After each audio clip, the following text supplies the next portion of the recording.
Welcome to today's update with the Gaffer. You're joining us live from training following our 2-0 win against Salisbury. Yeah.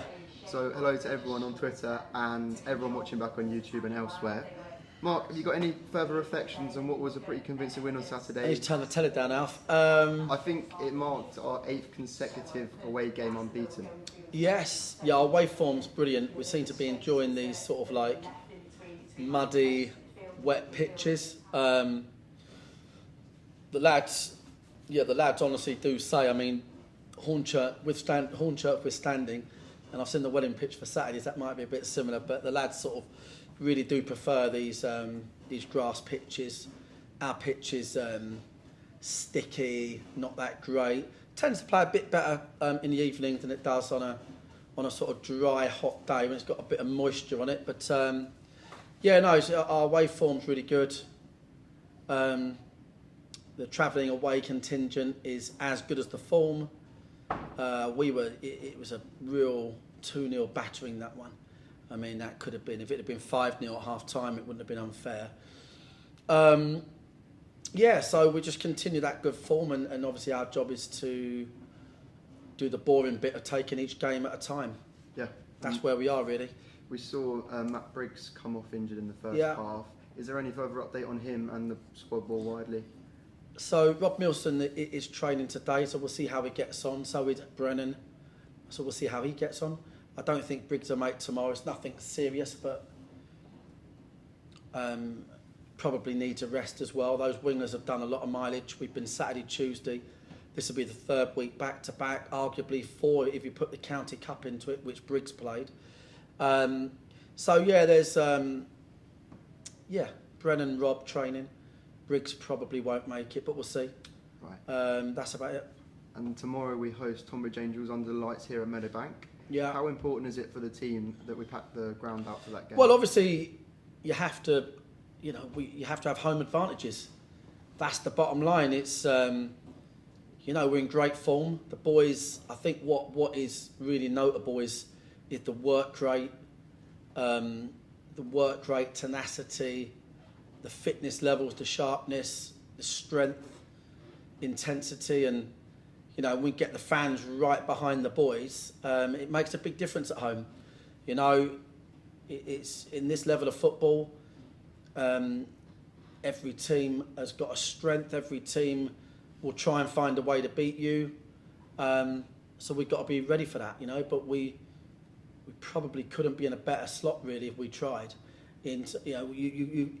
You're never going to be in the perfect position in football. There'll always be a player that's missing or whatever. But if you're talking about form, availability on the whole, and where we are as a unit, we're in a great spot. So that it's down to the boys to continue that.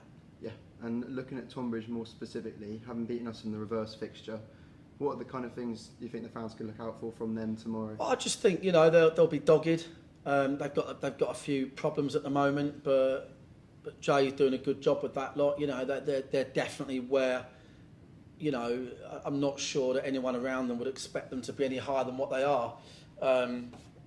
He's done a great job all season, actually. Really good job. Continues to do a good job. He's got the mountain injuries. He's got issues that you get when you play this many matches. But I just feel like it's not really about others. We've seen that with where we are, we're in a different echelon in terms of from where we were at the start of the season, and I don't include the Tunbridge game in that. I think Tunbridge play defensively, if you like. They'll try to, they'll be aware of our form and our strengths, and we can be ready to be frustrated and against a team that no doubt will be high on work rate. But I think we're a match for work rate at the moment, big time. So, but it'll be a good game, and that's the beauty of this league. When you've got good managers, good coaches, good players, every team can put up a fight. But if I'm in their dressing room, I'm going to one of the form sides away from home on a Tuesday, and that's a tough gig, and we're going to try and make it a tough gig. Yeah, and as you say, we're top of the league as it stands. Going into approaching the last 10 games of the season, does the mentality change at all, the mindset? Not really, because you can go from 1st to 9th in the last 6 games in a league like this. I think our thing is, we gave everybody a head start. That is the bottom line. So if we come up short, we come up short. We can't undo the fact that we literally gave everybody a really big head start.